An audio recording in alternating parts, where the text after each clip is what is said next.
But shall we start at Anfield, guys? I'm with Miles and Dave today, so I might jump straight in with Dave and say, how are you feeling, first of all, man? Mixed feelings, frustration, because I thought we played outstanding. And I can't actually name a player that probably had a poor game, probably De Ligt. But I thought every single player on that pitch put in such a performance. And I just think it was, what a game, first and foremost. I think the forecast was grim, though, wasn't it? Like, we were expecting, I think a lot of neutrals were too, a very comprehensive Liverpool win, to put it mildly. How were you feeling, honestly, before the game, Dave? What was your feeling about what the result might be?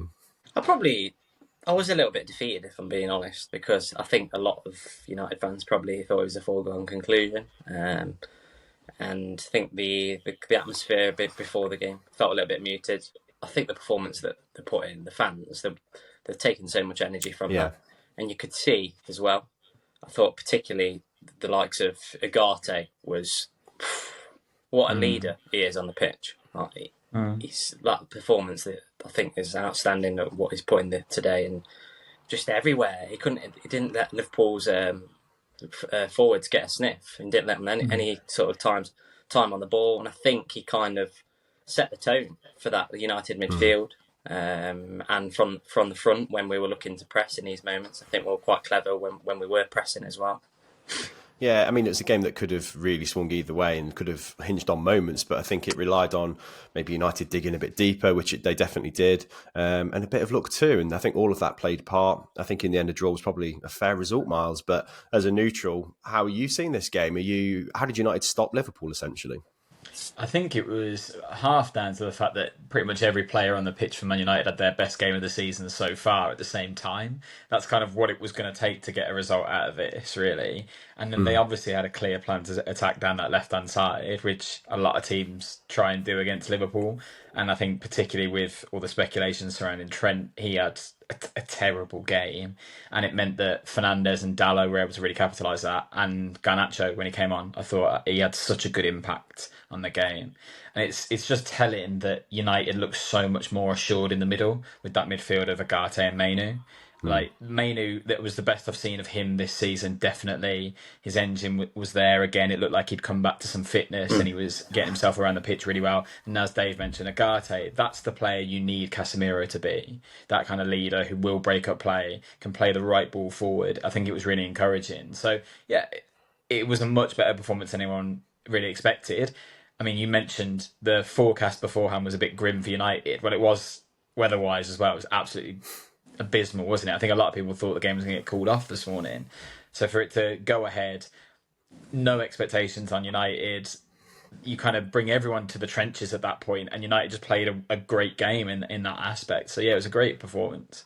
I've kind of got to imagine what the team talk would have been like, Dave, before the game, because I think Amorim needed a performance, especially after the Newcastle game, and we didn't get your take on that. You weren't with us last time, but it was an awful first half especially, and we were berating that midfield of Eriksen and Casemiro. So to see the midfield have some energy and desire was a huge step up, wasn't it, in performance? Yeah, and I think that was something that was highlighted in the game today, wasn't it? That the difference in the midfield between, obviously we had Bruno, Ugarte and Mainu all missing versus Newcastle. I think if they play, I think it's a very different story. I'm not going to say the results any different, but I think there would be a marked difference in the performance levels and the energy levels, because if you play that Eriksen and Casemiro midfield against Liverpool, we've got absolutely no chance. But I just think there was an element of control there. I thought Bruno Fernandes, I think that's the best game I've seen him have in a very long time. And such a controlled performance as well. I've never seen him control the tempo of a game, recycle possession so well. I can't remember him losing the ball and getting frustrated like we all do sometimes, I think, with Bruno, because he has that sort of erratic nature at times. But I thought he was absolutely superb, and that's what we need. And there were leaders on that pitch. That's what you looked at that game, and you immediately thought, where's this come from? Where is this every single week? Which we should be seeing. But I think what's quite interesting, I think definitely before the game, if you watch the performance of Diogo Dalot in this game, if you watched every single moment, if you look how many times he went down the outside of Alexander-Arnold, he never does that. Never goes down the outside.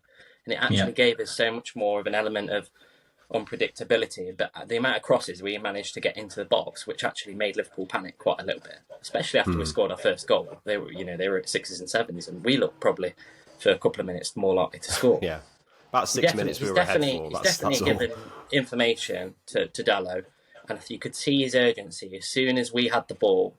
In between sort of midfield and that final third, he was bombing forward straight down the line and was attacking Trent every opportunity he could get. So I think we made the most of that, and that was we're clearly targeted that left hand side.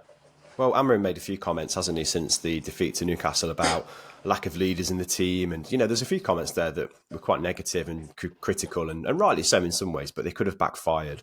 But maybe it was meant to galvanise, who knows. But I joked at the start, Miles, didn't I, really, about how we took points off Liverpool and we're the only team trying to stop them winning the title. What does this mean for Liverpool now? Because this would be a bit of a knock to them, won't they? Won't it? I mean, they've not had this kind of adversity. They lost Nottingham Forest, but a draw in these circumstances against United has to be seen as a little bit of a negative for the first time, really, for them.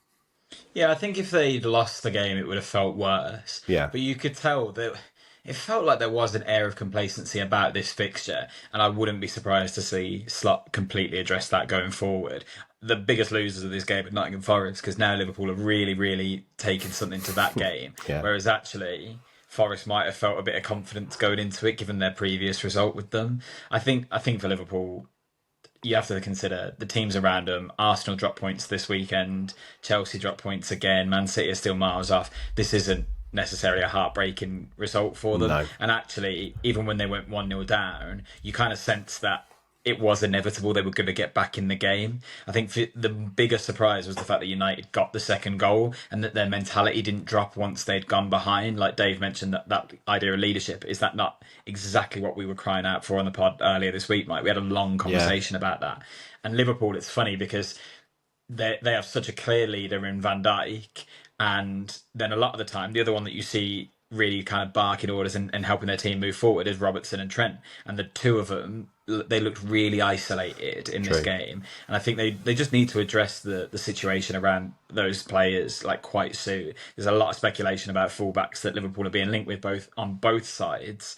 And it feels like that might have unsettled them slightly for this fixture, along with the kind of, like Dave mentioned, the foregone conclusion that they were going to spank them going into this. So I don't doubt that they'll be back winning the next game, and a point to Man United can't be considered a bad result, really.